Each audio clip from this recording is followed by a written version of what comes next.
Ésaïe, chapitre 23. Lamentez-vous, navire de Tarsis, car elle est détruite.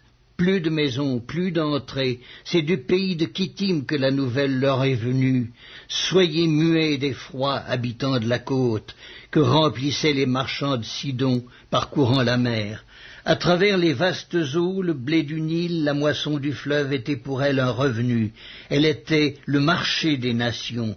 Sois confuse, Sidon, car ainsi parle la mer, la forteresse de la mer.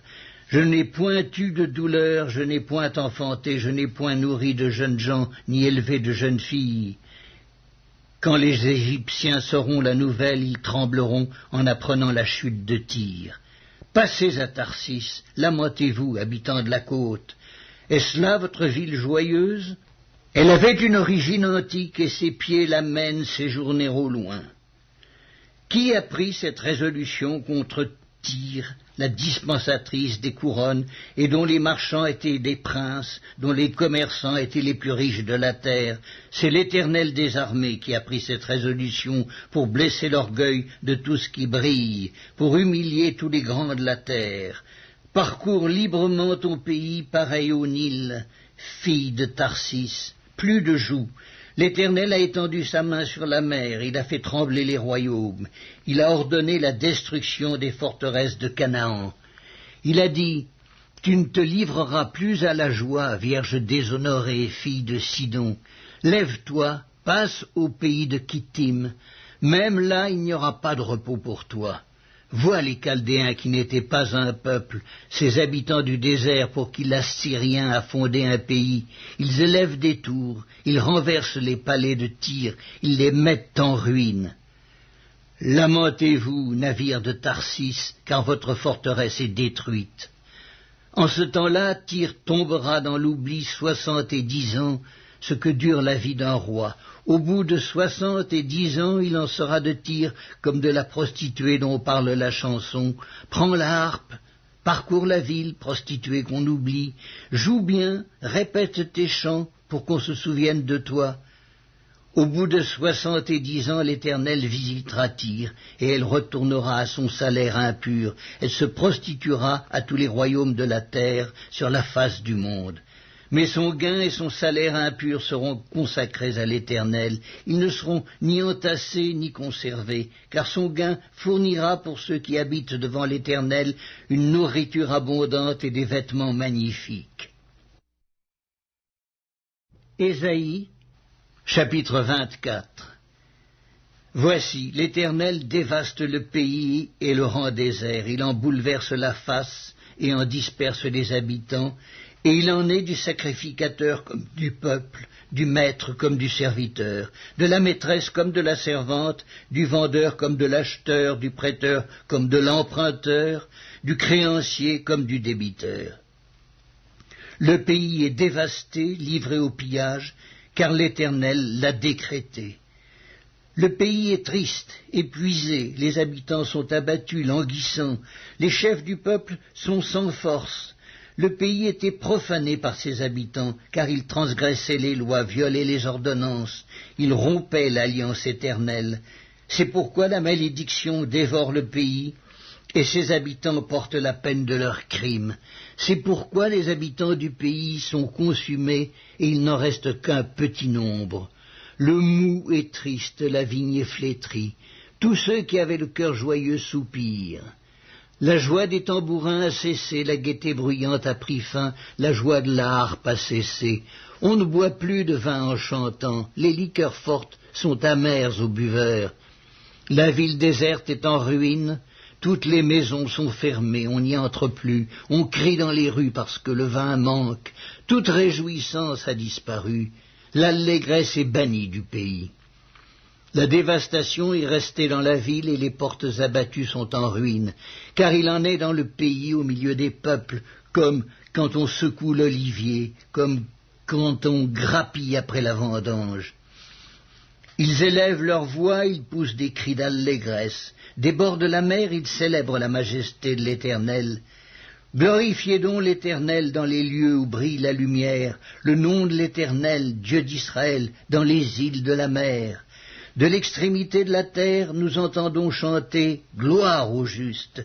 Mais moi je dis « Je suis perdu, malheur à moi ». Les pillards pillent et les pillards s'acharnent au pillage. La terreur, la fosse et le filet sont sur toi, habitant du pays. Celui qui fuit devant les cris de terreur tombe dans la fosse, et celui qui remonte de la fosse se prend au filet, car les écluses d'en haut s'ouvrent, et les fondements de la terre sont ébranlés. La terre est déchirée, la terre se brise, la terre chancelle comme un homme ivre, elle vacille comme une cabane, son péché pèse sur elle, elle tombe et ne se relève plus. En ce temps-là, l'Éternel châtiera dans le ciel l'armée d'en haut et sur la terre les rois de la terre. Ils seront assemblés captifs dans une prison, ils seront enfermés dans des cachots, et après un grand nombre de jours, ils seront châtiés.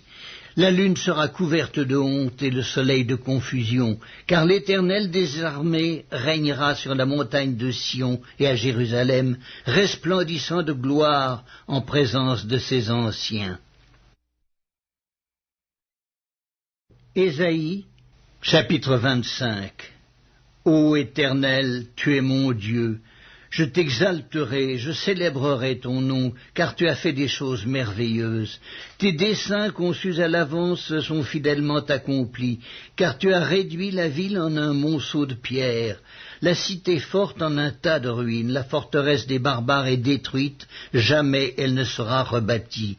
C'est pourquoi les peuples puissants te glorifient, les villes des nations puissantes te craignent. Tu as été un refuge pour le faible, un refuge pour le malheureux dans la détresse, un abri contre la tempête, un ombrage contre la chaleur, car le souffle des tyrans est comme l'ouragan qui frappe une muraille. Comme tu domptes la chaleur dans une terre brûlante, tu as dompté le tumulte des barbares. Comme la chaleur est étouffée par l'ombre d'un nuage, ainsi ont été étouffés les chants de triomphe des tyrans. L'Éternel des armées prépare à tous les peuples sur cette montagne un festin de mets succulents, un festin de vin vieux, de mets succulents pleins de moelle, de vin vieux clarifié. Et sur cette montagne, il anéantit le voile qui voile tous les peuples, la couverture qui couvre toutes les nations.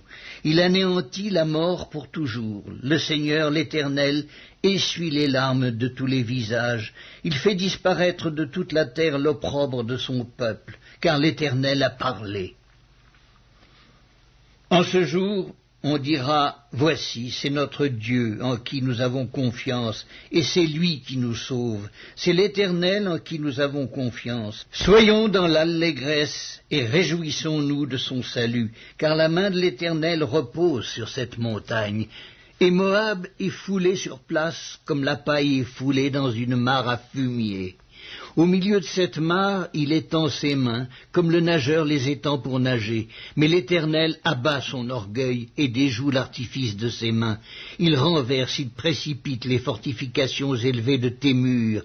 Il les fait crouler à terre jusque dans la poussière.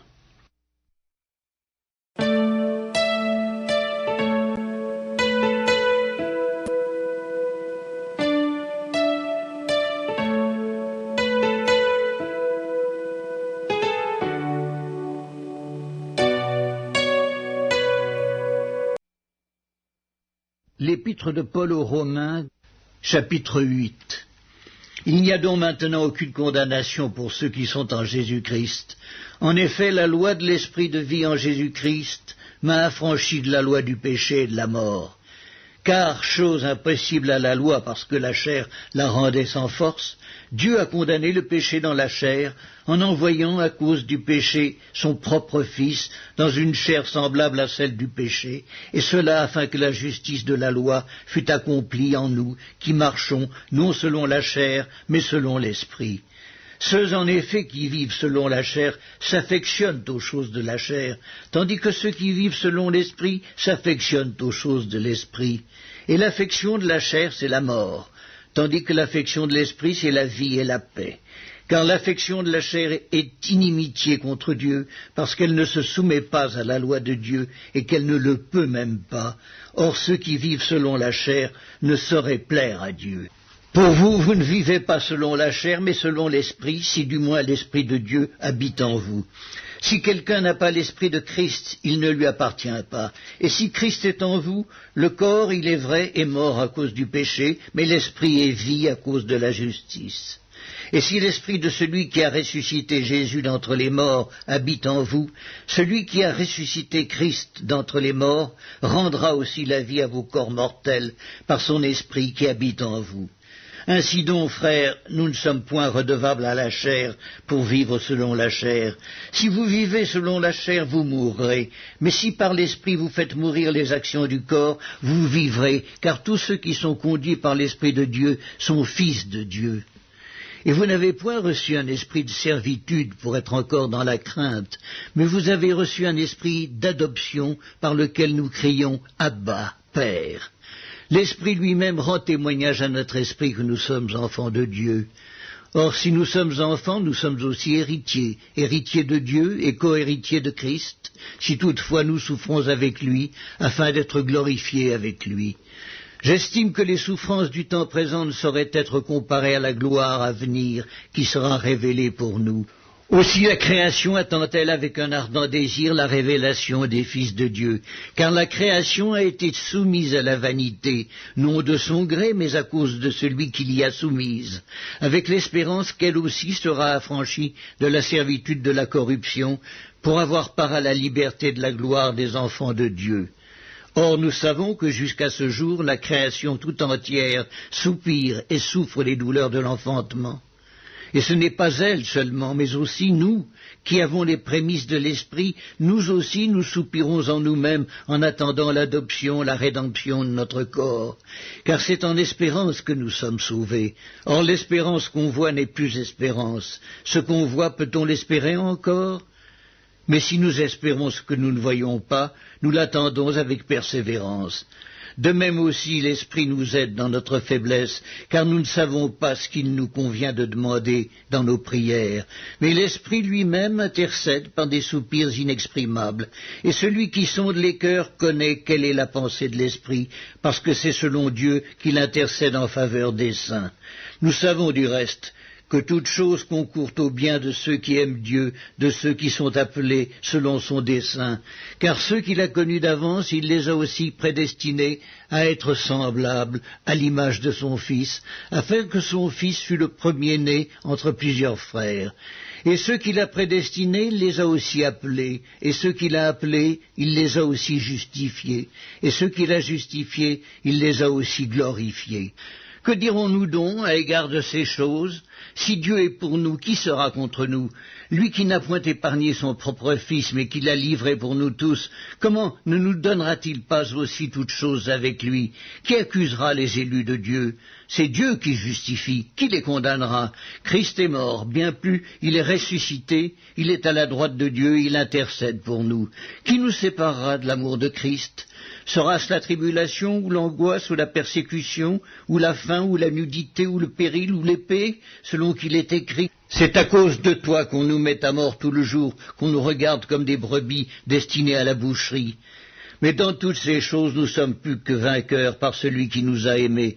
Car j'ai l'assurance que ni la mort, ni la vie, ni les anges, ni les dominations, ni les choses présentes, ni les choses à venir, ni les puissances, ni la hauteur, ni la profondeur, ni aucune autre créature ne pourra nous séparer de l'amour de Dieu manifesté en Jésus-Christ, notre Seigneur.